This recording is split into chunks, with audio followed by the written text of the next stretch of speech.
I think it's so important for people of all ages to find their path of creativity.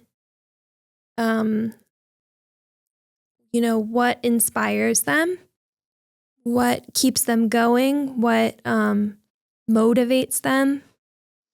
It can be really hard to find sometimes. And I think in this world that we're in right now, full of chaos and uncertainty and a lot of bad news, those kinds of forces can be, the creative forces can be really helpful for finding our strength, believing in our problem-solving abilities, having the motivation to get up in the morning and carry on, and so it's really important to me that I continue this work because I want people to be able to find that right now. On this episode of TLC Connections, we sit down with Cara Addis, a board-certified art therapist and licensed professional counselor, to explore the impact of creativity in therapy. Cara shares insights from her experience as a mobile school-based therapist, working with students from pre-K through 12th grade. She discusses how art therapy helps young people develop emotional regulation, problem-solving skills, and self-expression in structured school settings. Whether working with young children or teenagers, Cara's approach emphasizes the importance of creativity as a tool for personal growth and healing. We hope you enjoy the episode. Welcome to TLC Connections, the podcast where educators, counselors, coaches, and community leaders come together to inspire change, one connection at a time.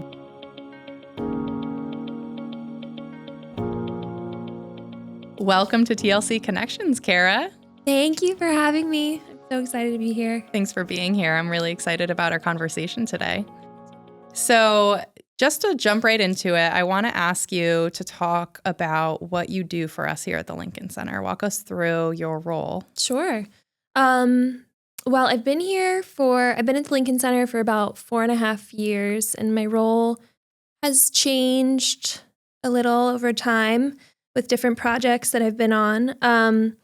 But I'm a licensed professional counselor and a board-certified art therapist. So my main focus has always been in counseling and art therapy. And right now, I am a school-based therapist on a grant that takes me school to school. So I'm mobile, and I'm in a bunch of different districts and many, many schools, and I'm running individual and group therapy in those schools each week. Awesome. Are you working with, which age group are you working with? Pre-K through 12th grade. Oh, okay. Actually. Nice. So the way that we organized this project is we gave schools sort of the choice as to where they wanted the creative arts therapies to be show up in their school, I guess, and where they wanted these services. So every school made different choices. And yeah, I'm working with someone as young as 4 and as old as 18 right now. That's amazing. Yeah. That really speaks to your ability to be adaptive and curate your treatment towards a different age. I mean, a 12th grader and a 4-year-old, those are two very different presentations, very different needs, different environments that they're in. So that's really impressive. It's been a learning process for sure. Yeah. Learning how to adapt methods and everything. Yeah. So thinking about bringing you on today, one of the things I really wanted to talk to you about that I'm really excited about and I'm so curious about is the intersection of counseling, clinical work, and art therapy. Mm-hmm. So can you talk to us a little bit more about how you do that in your day-to-day work, maybe even sharing some specific interventions if you don't mind? Sure. So to be an art therapist, you go through special training where you are learning the tools of creativity and of art making and of, not just art making, but all kinds of different creative activities and how to apply them to counseling. And so I like to explain it like I have a different set of tools, a different toolbox that I use when I, meet with clients and meet with students. And it kind of exists as a different language. So a lot of the times, my focus with students that I meet, maybe they've never heard of art therapy before, or they haven't participated in it. That's usually the case for a lot of people. And so to get them comfortable with the idea, I talk them through about, what it is to be creative. And I have a very, very strong belief that every human being on this planet has creativity. That's what makes us human.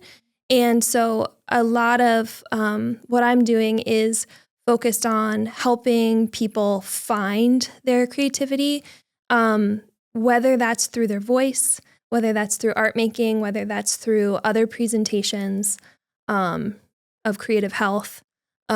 So that is my main focus, to sort of sum it up, which seems kind of abstract, but, really, I think a lot of my approach, especially in school-based settings, is a strengths-based approach, because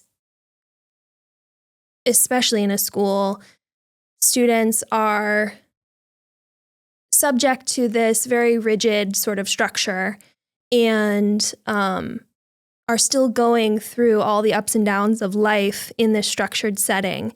And so helping them to find their way of self-expression, whether that's painting and drawing or something completely different, is very important to me. So that's, my version of what art therapy is. What it looks like is like I said, I'm mobile. So I walk around with a big wagon full of art supplies, and I try to spice it up and bring all kinds of different things that are interesting to people. And I have a lot of different kinds of prompts or directives that might come to the table. And sometimes I don't. Sometimes it is just about free creating and exploration. And this always sits well, I think, with the older students because they don't have as much permission to play anymore, right? So to have that permission to just sort of figure things out or just try something without there being a grade attached to it, without there being criticism or judgment attached to it, can be a very foreign experience. So I love watching that sort of, develop. And then the younger students, many of them are already speaking that language, so that becomes very accessible for them and easy for them to use as self-expression. Wow.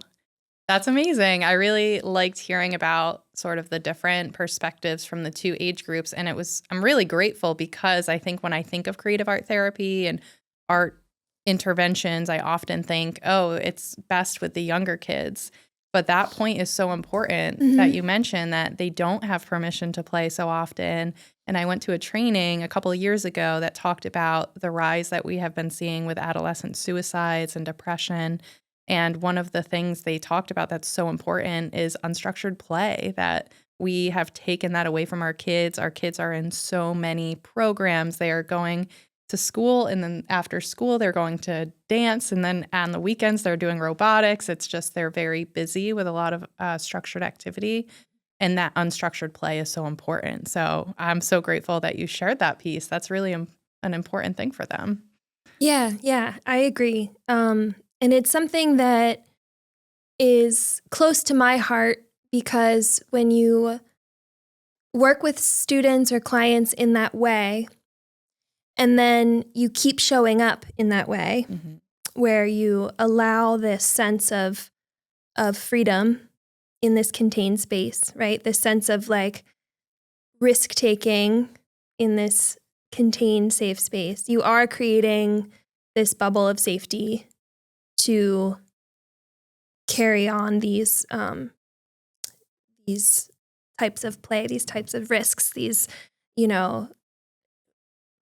this flexibility and creativity and learning how to use those muscles and try things for the first time, which, if you keep doing that, you keep showing up, that's where that safety that you talk about in counseling shows up. That's when it becomes more of a safe space for people, when they know that they can depend on that and not feel criticized for trying something new. That's amazing. Oh, I got like a little chill there. That's so important. I love the emphasis on safety. I mean, we know that's so important as counselors to foster this feeling of safety. I tell our school-based counselors all the time, if there's nothing else that you do for a kid, you might not dig into one clinical intervention the whole school year, as long as you provided a safe space where they knew they could come and process and someone would listen to them without telling them what to do with their feelings. Like, that's an amazing gift that you could give someone. So that's awesome that you're doing that and adding that like additional autonomy to be able to make choices and exercise their creativity muscles. And you mentioned the power of like what I'm hearing in what you're saying is there's a lot of choice involved in this. And I think that's also so important for our kids. They go through the day and people are often telling them where to go, how to eat, how to communicate with their friends, how to communicate with teachers, and to be able to give them this space where they can exercise autonomy and practice new skills and mastery. I think of mastery a lot with these skills. And so do you see that when you're working with kids? You see this ability to do practice mastery and build new skills and feel good about it? Yeah, absolutely. There's a lot of confusion sometimes around the differences between art education and art therapy. And one of the big things that I try to explain to clients is that, when you're in an art therapy setting, you are not necessarily, I'm not going to be teaching you things necessarily, right? So a lot of kids come in and say, I want to learn how to draw this better. And it's like, okay, if that's a goal, we can work on that. But that's not necessarily the goal of art therapy, right? But mastery is a huge part of it. And especially when it comes to concepts of self-expression, of identity building, of self-compassion, those kinds of things, self-esteem, right? Those kinds of things that you're trying to build within this safety bubble, those are the things that I'm hoping to build mastery around, So they might leave their, 6-month art therapy group and, and be able to draw a dog better than when they started. But my hope is that the confidence that they build from that is, almost more important, obviously. So those are the things that we're focused on for sure. So cool.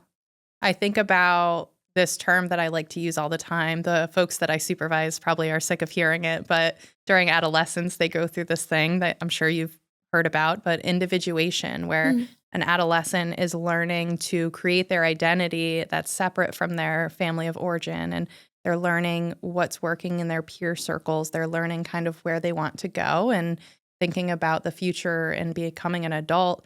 And it's a very complex process. And everything that you're sharing about the art therapy process makes me think about that individuation and how there's like an intersection there. And I'm thinking more and more, I'm like, wow, creative art therapy is actually like really good for adolescents because of all these things, building self-esteem, building that identity.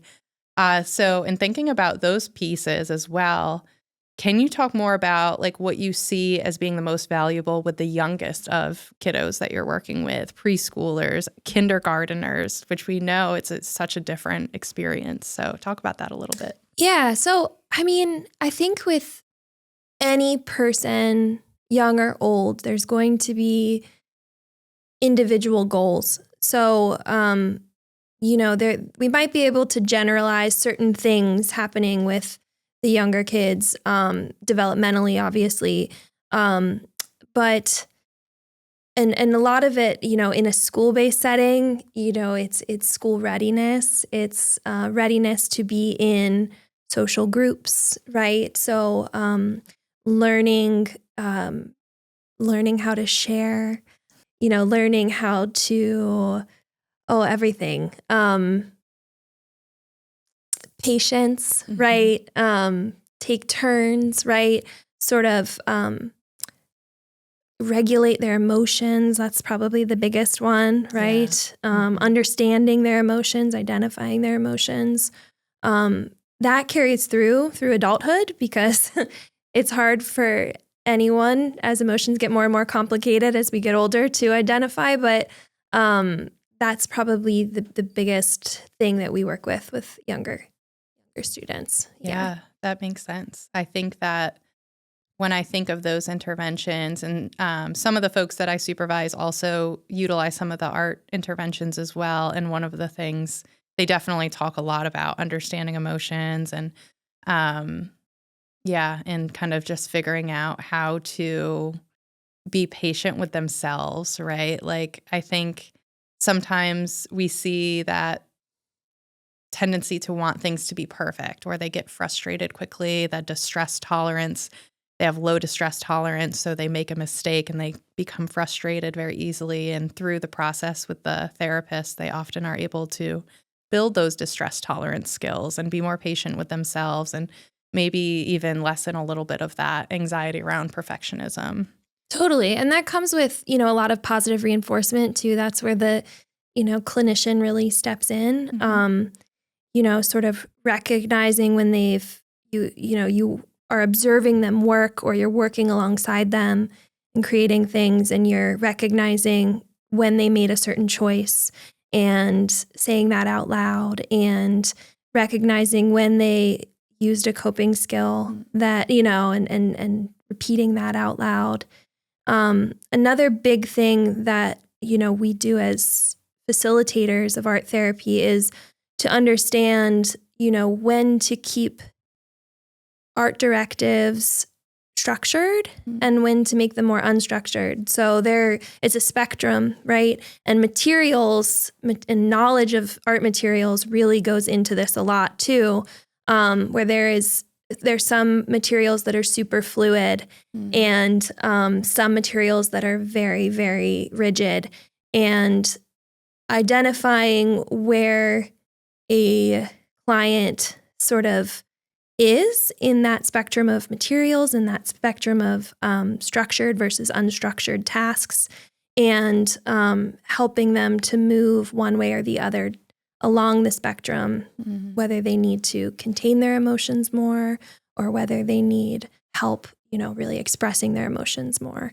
So that is a big part of the process too, just as a clinician, understanding that. That's really interesting. I think that knowledge of the materials is so awesome and so important in the work.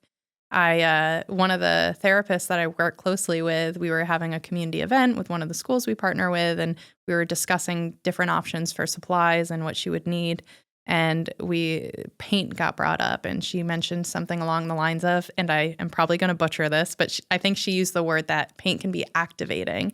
And I was just like, wow, like I wouldn't have even suspected that, like I wouldn't have even made that connection. So that is such an amazing thing to think that specific materials can evoke different emotions in different ways that other ones can. That's fascinating. Yeah, absolutely. It can be very affective and it's a fluid substance. So, things are mixing and there's not a lot of control with it, right? And it can go very easily into a sort of regressive mode when paint is being used, which sometimes you want, sometimes you want that, like I said, childhood play, that, finger painting to happen. And sometimes you don't because, you activate a certain level of emotion that is not helpful for somebody. Yeah. Wow.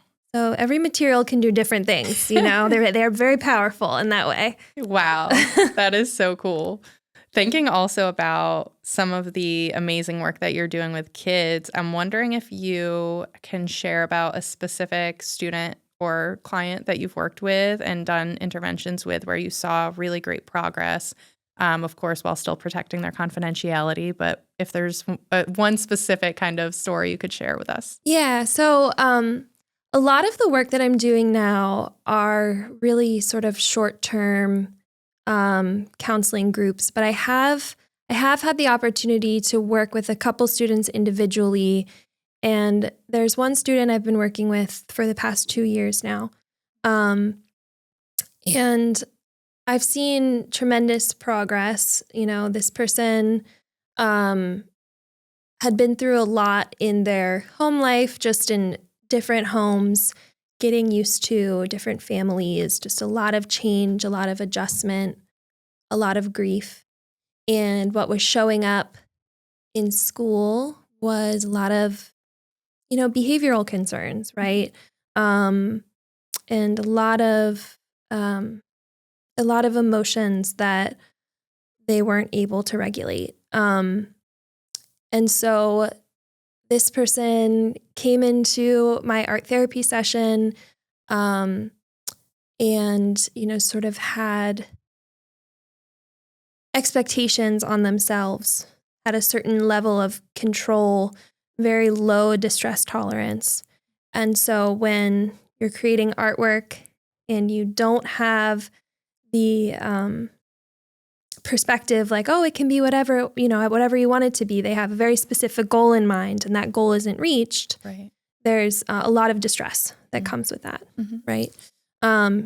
Artwork can be incredibly frustrating in that way, right? Yeah. Mm-hmm. For a lot of people. So there was this sense of perfectionism.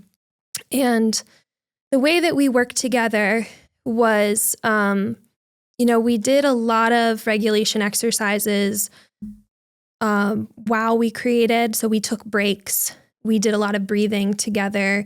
There were a lot of prompts that I would bring to the table that didn't necessarily have a specific desired outcome. Mm-hmm. So there wasn't an ability for anyone to, quote unquote, fail this process. And, we definitely had our ups and downs through that process. And there were times, this particular person really loved working with clay. And there were times when they would think they made a mistake and they would take their clay and they'd throw it against the wall, or they'd throw it at me, or they'd run out of the room. And it, there were a lot of surprises, I guess, in that regulation. I didn't expect those moments to happen quite so suddenly, right? Mm-hmm. So upon learning about this, I would make adjustments to it, and we would take breaks, just work on smaller things, build up to this sense of mastery. And the important thing was that I kept showing up. Mm-hmm. I kept showing up as this sort of stable figure that kept a sense of calm.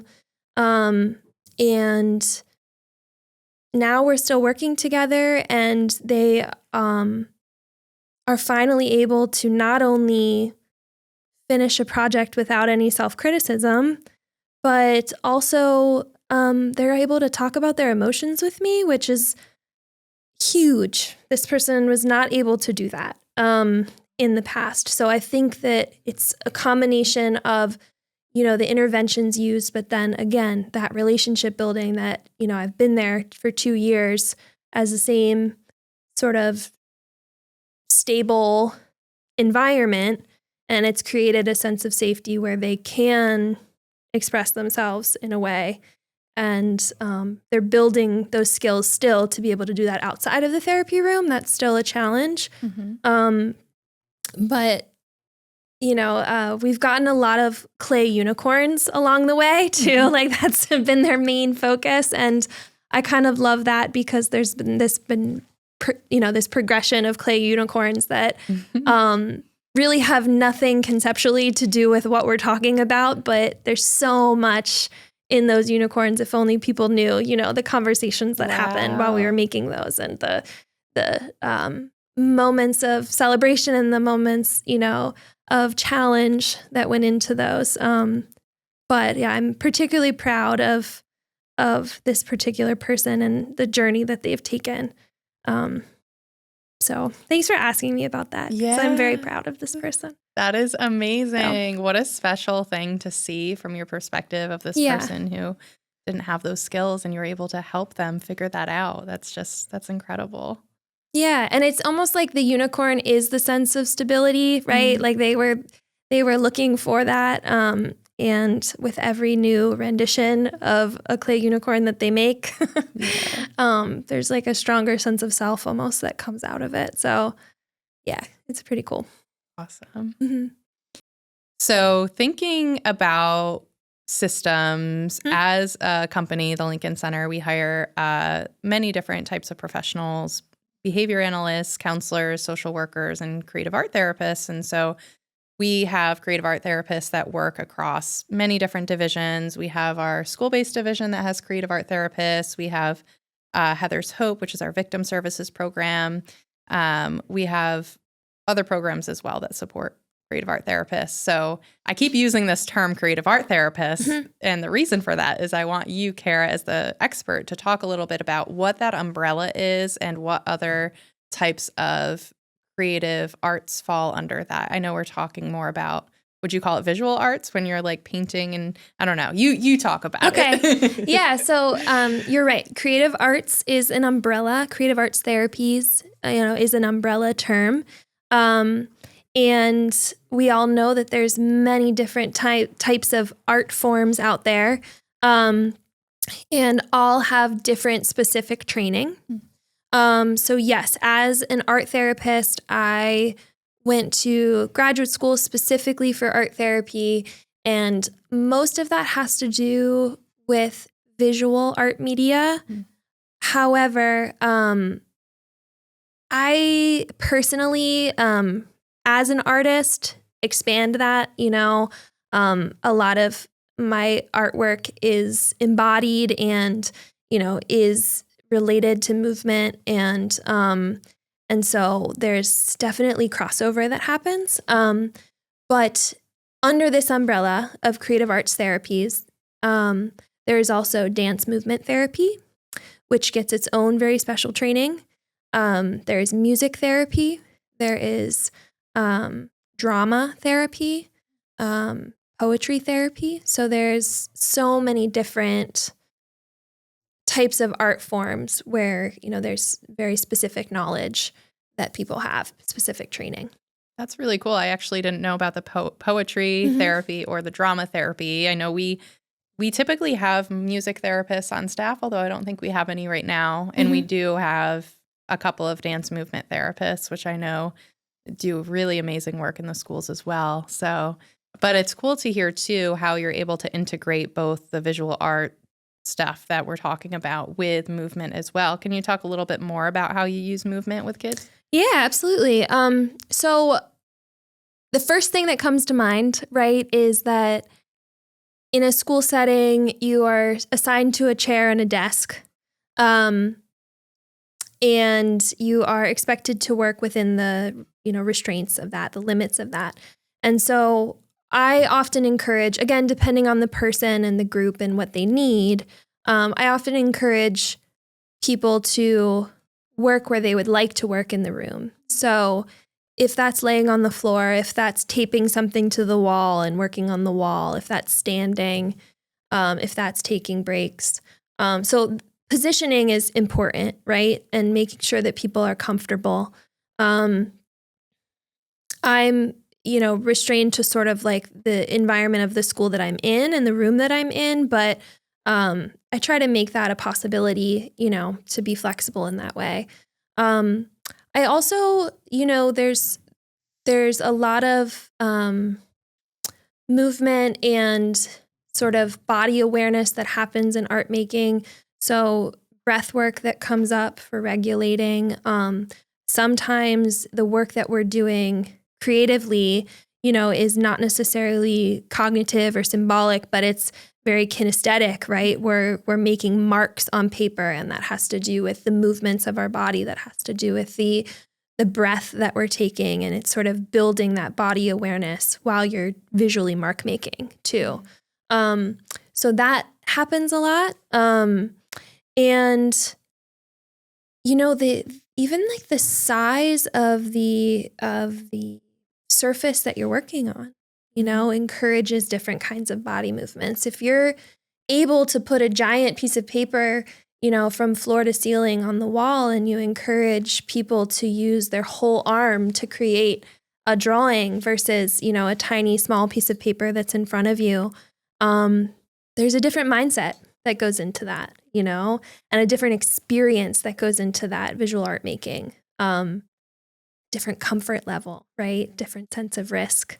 So it's always interesting to sort of play with proportion, size, where people are located in the room, building that body awareness. All of those things go into it too. Really neat.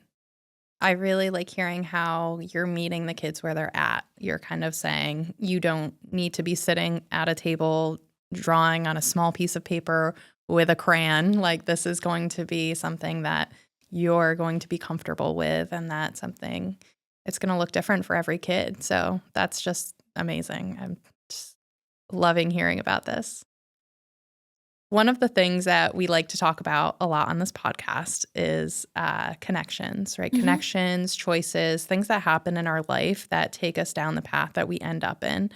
So I'm curious, was there one very significant person in your life, one specific moment where you were like, I am going to do this. This is my path? There's not one. There's not one. I've had many, feel very grateful to have many forces in my life sort of communicate this career path to me and help me find my way. My journey as an art therapist has been a winding journey. This is kind of a second career for me in a lot of ways. Originally I went to art school. I studied painting and sculpture. I knew I loved to create. And upon being in that world, I learned that I was much more interested in the process of creation than in a final product. Mm-hmm. So a lot of the times when artwork is finished, it's kind of just over for me. Like, I am not that interested in, selling or displaying or, having shows. Like, that just wasn't really my vibe, but I loved the creative process and I loved the thinking that went into it and the journey that I would take in these art forms. So that was my first sort of exposure to it, was just in a self journey. And then, along the way, I just had a lot of different influences in my life that supported that creative process for me. My parents were huge supports for me. And that's always been really helpful, to have that. And I feel incredibly grateful to have that support, especially when you're on a winding journey, and there's so much pressure in the world to find your purpose, right? And that's so silly to me because, that journey was super important, as unorthodox as it was, and all of the random jobs that I've had over the years, and I'm just so happy that I found this. But yeah, my mother and father are both creative people. And the first time I ever encountered an art therapist was probably a significant moment too. My mother was going through some cancer treatments, and there was an art therapist on staff in the hospital that would come room to room and, try to participate in, or try to get patients to participate. And of course, my mom was all about it because she was an artist herself in many ways and was so excited to have those kind of opportunities. So I got to witness that firsthand. And that was definitely a light bulb moment where I was like, oh, this is really cool. This is a really interesting path. And I just am so inspired by supporting others in their journey to find their creative voice. And so, yeah, there's been so many different, forces. And I have to shout out my husband too, because he was the one in this winding path that I was in. I had a lot of self-doubt when I decided that I wanted to go back to school, or thought I wanted to go back to school. And he was, the person that really was like, just do it. They just do it. Take a chance. Mm-hmm. And so that confidence, I guess, really changed my life, really did. Oh, that's so sweet. Yeah. That is important to have someone, rooting you on, helping you feel brave in those tough moments. Definitely. So that's amazing. Yeah. And so powerful. I really loved hearing about the experience with your mom and receiving the treatments and the art therapist coming and supporting her that way. That's so cool. Yeah, very, very cool journey, Cara. Yeah. Thank you. Is there anything that I didn't talk about yet that I didn't ask you that you think would be important to share for our listeners? Ooh. Yes.